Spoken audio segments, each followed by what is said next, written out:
ये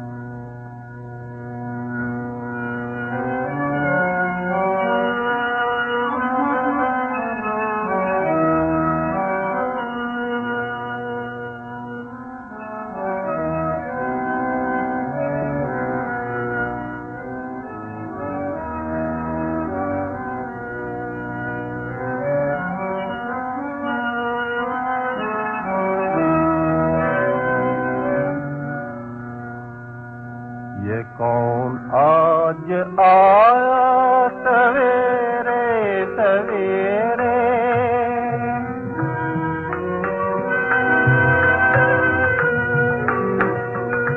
ये कौन आज आया सवेरे सवेरे, कि दिल चौंक उठा सवेरे सवेरे।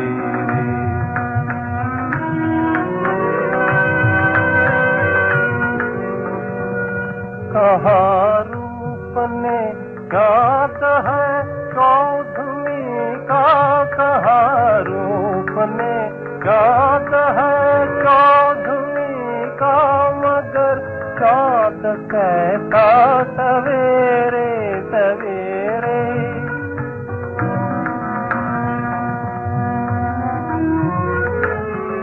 गया मन का धीरज बड़ी बेकली भी, गया मन का धीरज बड़ी बेकली भी। ये मुझको हुआ क्या, ये मुझको हुआ क्या सवेरे सवेरे।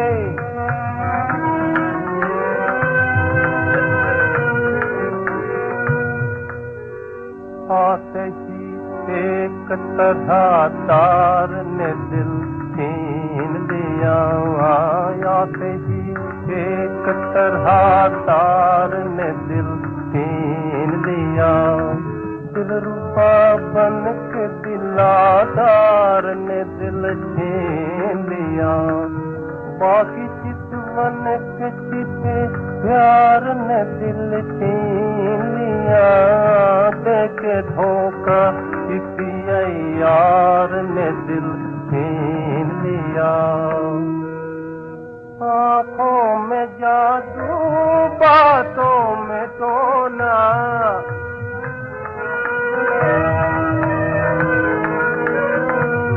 आँखों में जादू बातों में टोना, दिया कैसा चरखा सवेरे सवेरे, दिया कैसा चरखा सवेरे सवेरे। ये कौन आज आया सवेरे सवेरे। ओम शांति 2/1/2025 प्रातः मुरली। ओम शांति। बाप दादा मधुबन। बाबा आज कह रहे हैं, मीठे बच्चे, बाप का पार्ट एक्यूरेट है, वो अपने समय पर आते हैं, ज़रा भी फ़र्क नहीं पड़ सकता। उनके आने का यादगार शिवरात्रि खूब धूमधाम से मनाओ। मीठे बच्चे, बाप का पार्ट एक्यूरेट है, वो अपने समय पर आते हैं, ज़रा भी फ़र्क नहीं पड़ सकता। उनके आने का यादगार शिवरात्रि खूब धूमधाम से मनाओ। प्रश्न, किन बच्चों के विकर्म पूरे पूरे विनाश नहीं हो पाते? उत्तर, जिनका योग ठीक नहीं है, बाप की याद नहीं रहती, तो विकर्म विनाश नहीं हो पाते। योग युक्त न होने से इतनी सद्गति नहीं होती, पाप रह जाते हैं, फिर पद भी कम हो जाता है। योग नहीं तो नाम रूप में फंसे रहते हैं, उनकी ही बातें याद आती रहती है, वह देही अभिमानी रह नहीं सकते। गीत, ये कौन आज आया सवेरे सवेरे। ओम शांति। सवेरा कितना बजे होता है? बाबा सवेरे कितने बजे आते हैं? कोई ने कहा 3 बजे, कोई ने कहा 4, कोई ने कहा संगम पर, कोई ने कहा 12 बजे। बाबा एक्यूरेट पूछते हैं, 12 को तो तुम सवेरा नहीं कह सकते हो। 12:01 हुआ, 1 मिनट हुआ तो AM अर्थात सवेरा शुरू हुआ। ये बिल्कुल सवेरा है।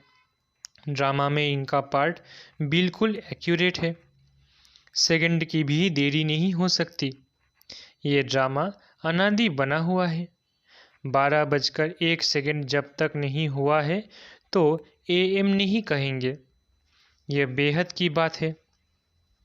बाप कहते हैं, मैं आता हूँ सवेरे सवेरे। विलायत वालों का AM PM एक्यूरेट चलता है। उन्हों की बुद्धि फिर भी अच्छी है। वो इतना सतो प्रधान भी नहीं बनते हैं तो तमो प्रधान भी नहीं बनते हैं। भारतवासी ही 100% सतो प्रधान फिर 100% तमो प्रधान बनते हैं। तो बाप बड़ा एक्यूरेट है। सवेरे अर्थात 12:01 का हिसाब नहीं रखते। सेकंड पास होने में मालूम भी नहीं पड़ता। अब ये बातें तुम बच्चे ही समझते हो। दुनिया तो बिल्कुल घोर अंधियारे में है। बाप को सभी भक्त दुख में याद करते हैं, पतित पावन आओ। परंतु वो कौन है, कब आते हैं, ये कुछ भी नहीं जानते। मनुष्य होते हुए एक्यूरेट कुछ नहीं जानते, क्योंकि पतित तमो प्रधान है। काम भी कितना तमो प्रधान है। अभी बेहद का बाप ऑर्डिनेंस निकालते हैं, बच्चे काम जीत जगत जीत बनो। अगर अभी पवित्र नहीं बनेंगे तो विनाश को पाएंगे। तुम पवित्र बनने से अविनाशी पद को पाएंगे। तुम राजयोग सीख रहे हो ना। स्लोगन में भी लिखते हैं, बी होली बी योगी। वास्तव में लिखना चाहिए बी राजयोगी। योगी तो कॉमन अक्षर है। ब्रह्मा से योग लगाते हैं, वो भी योगी ठहरे। बच्चा बाप से, स्त्री पुरुष से योग लगाती है, परंतु ये तुम्हारा है राजयोग। बाप राजयोग सिखलाते हैं, इसलिए राजयोग लिखना ठीक है।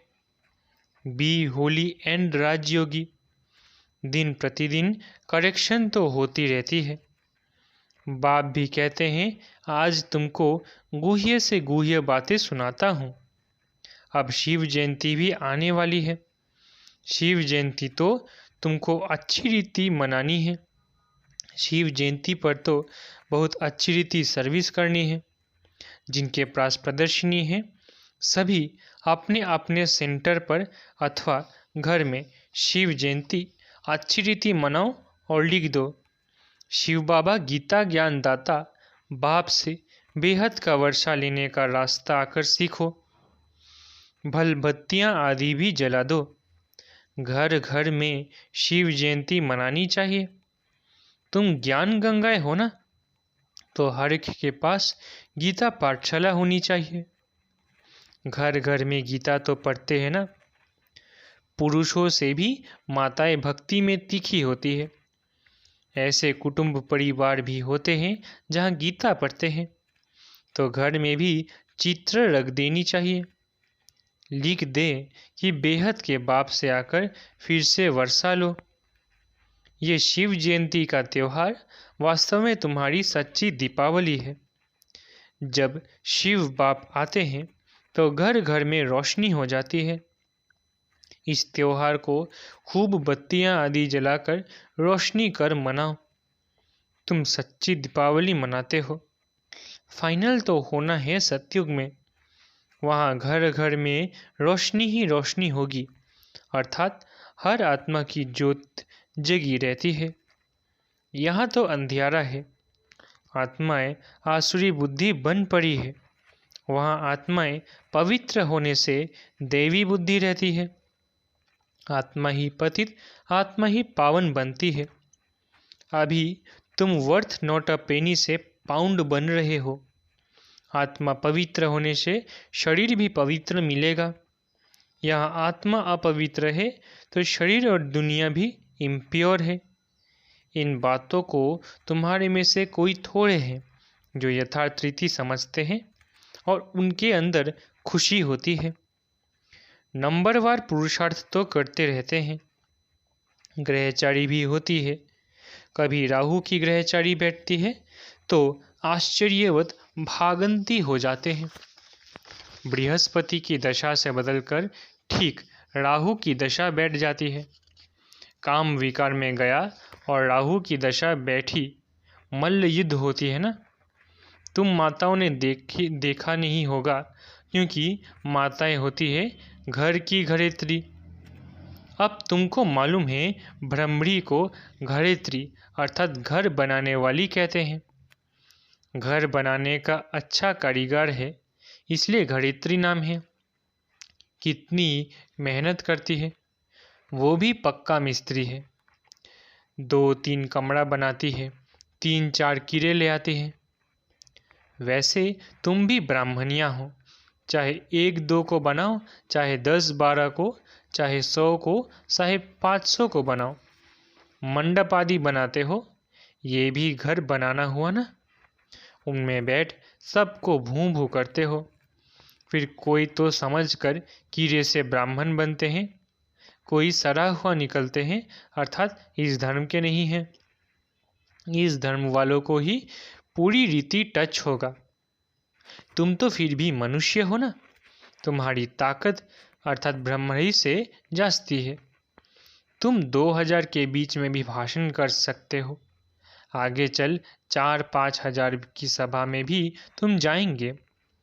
ब्रह्मणी की तुम्हारे से भेंट है। आजकल सन्यासी लोग भी बाहर विदेशों में जाकर कहते हैं हम भारत का प्राचीन राजयोग सिखाते हैं।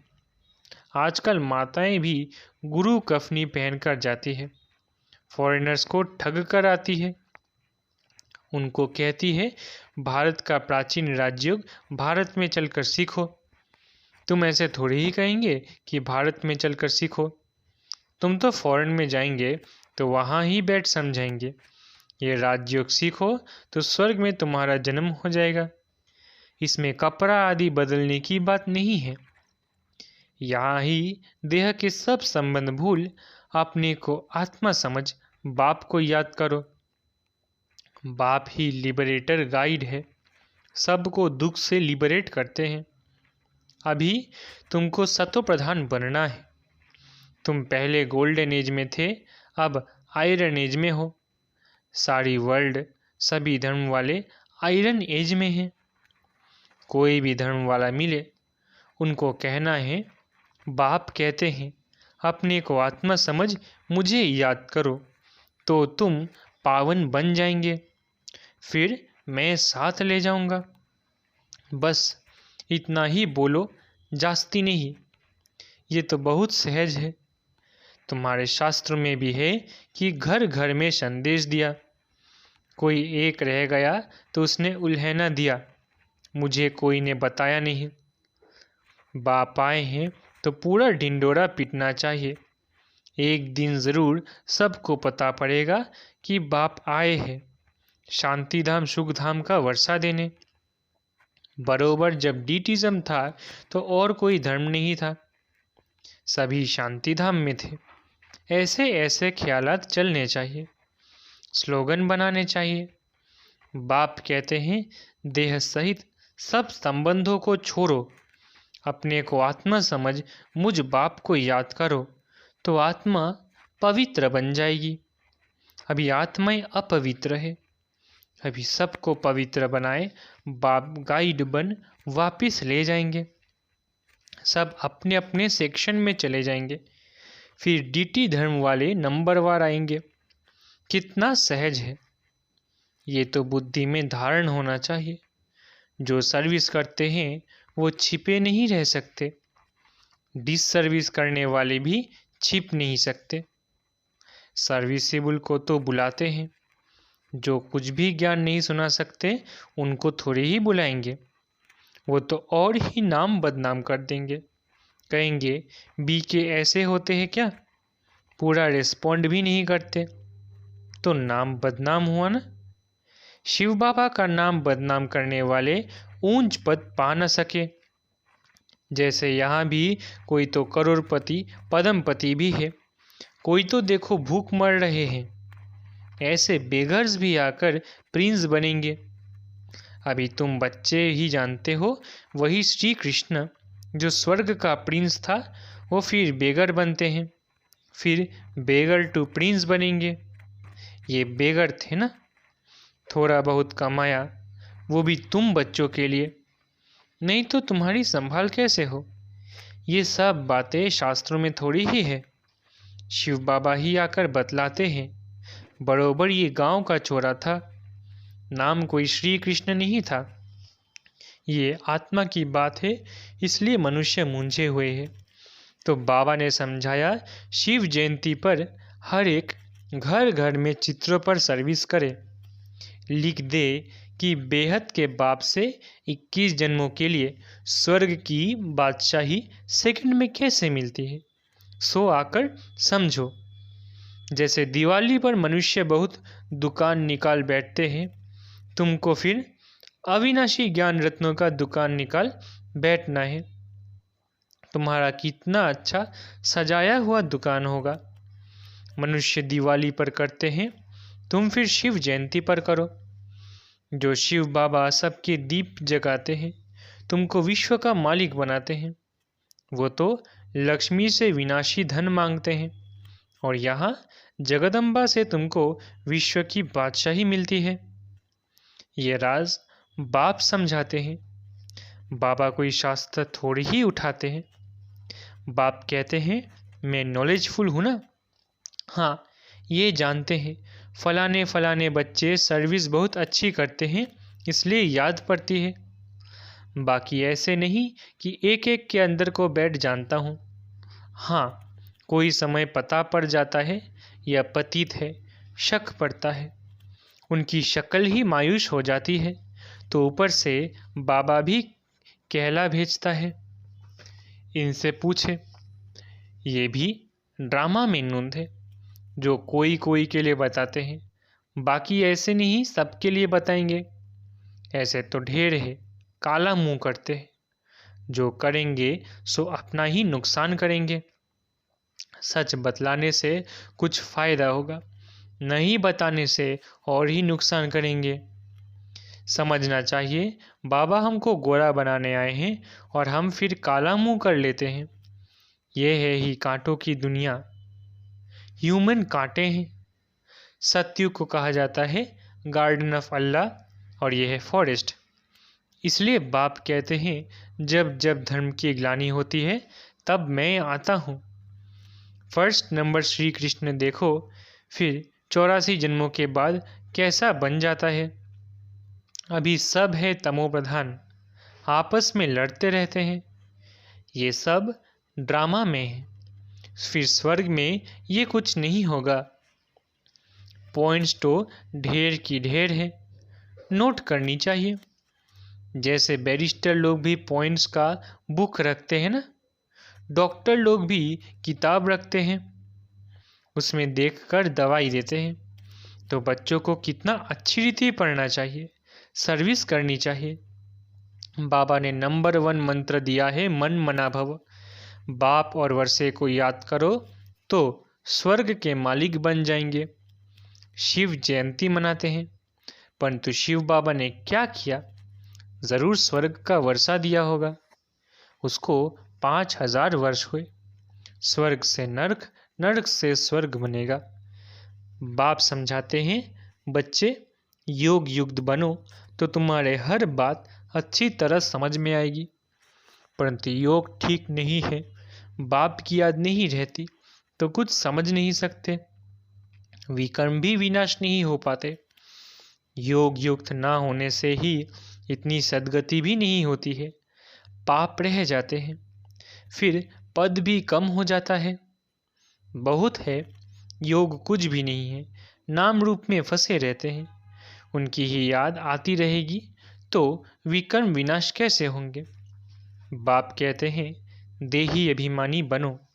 अच्छा, मीठे मीठे सिकिलधे बच्चों प्रति माता पिता बाप दादा का याद प्यार और गुड मॉर्निंग। रूहानी बाप की रूहानी बच्चों को नमस्ते। हम रूहानी बच्चों की रूहानी माता पिता बाप दादा को याद प्यार गुड मॉर्निंग और नमस्ते। धारणा के लिए मुख्य सार। पहला, शिव जयंती पर अविनाशी ज्ञान रत्नों का दुकान निकाल सेवा करनी है। घर घर में रोशनी कर सबको बाप का परिचय देना है। दूसरा, सच्चे बाप से सच्चा होकर रहना है। कोई भी विकर्म करके छिपाना नहीं है। ऐसा योग युक्त बनना है जो कोई भी पाप रह न जाए। किसी के भी नाम रूप में नहीं फंसना है। वरदान, मैंपन के भान को मिटाने वाले ब्रह्मा बाप समान श्रेष्ठ त्यागी भव। मैंपन के भान को मिटाने वाले ब्रह्मा बाप समान श्रेष्ठ त्यागी भव। संबंध का त्याग, वैभवों का त्याग कोई बड़ी बात नहीं है, लेकिन हर कार्य में, संकल्प में भी औरों को आगे रखने की भावना रखना, अर्थात अपनेपन को मिटा देना, पहले आप करना, यह है श्रेष्ठ त्याग। इसे ही कहा जाता स्वयं के भान को मिटा देना। जैसे ब्रह्मा बाप ने सदा बच्चों को आगे रखा, मैं आगे रखूं, इसमें भी सदा त्यागी रहे। इसी त्याग के कारण सबसे आगे अर्थात नंबर 1 में जाने का फल मिला। तो फॉलो फादर। स्लोगन, फट से किसी का नुक्स निकाल देना ये भी दुख देना है। स्लोगन, फट से किसी का नुक्स निकाल देना ये भी दुख देना है। अपनी शक्तिशाली मनसा द्वारा शकाश देने की सेवा करो। जैसे ऊंची टावर से शकाश देते हैं, लाइट माइट फैलाते हैं, ऐसे आप बच्चे भी अपनी ऊंची स्थिति अथवा ऊंचे स्थान पर बैठ कम से कम 4 घंटे विश्व को लाइट और माइट दो। जैसे सूर्य भी विश्व में रोशनी दे सकता है जब ऊंचा है, सूर्य भी विश्व में रोशनी तब दे सकता है जब ऊंचा है। तो साकार सृष्टि को सकाश देने के लिए ऊंचे स्थान निवासी बनो। अच्छा, ओम शांति। शुक्रिया बाबा।